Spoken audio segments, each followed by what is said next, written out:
গায়ে হলুদের অনুষ্ঠানে হলুদ রঙের লেহেঙ্গা, বৃদ্ধির অনুষ্ঠানে শাড়িতে নজর কাড়লেন অভিনেত্রী পায়েল দেব। পাঞ্জাবি পাত্রের সঙ্গে গাঁটছড়া বাঁধছেন 6 ডিসেম্বর অভিনেত্রী।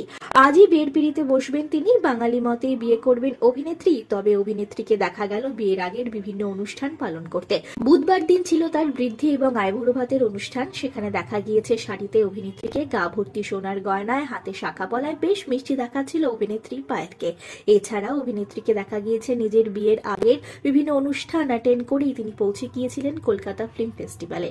বিয়ের আগের দিনই গায়ে হলুদের অনুষ্ঠান সম্পন্ন করেছেন অভিনেত্রী। হলুদ রঙের লেহেঙ্গায় দারুণ দেখাচ্ছিল পায়েলকে।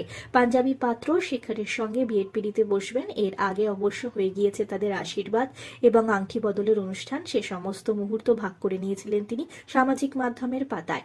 এবার দেখা যাবে অভিনেত্রীকে বিয়ের দিন লাল টুকটুকে বেনারসিতে। কেমন সাজেন অভিনেত্রী, কিভাবে হয় তার বিয়ের অনুষ্ঠান, তা জানতে জুড়ে থাকুন আমাদের সঙ্গে।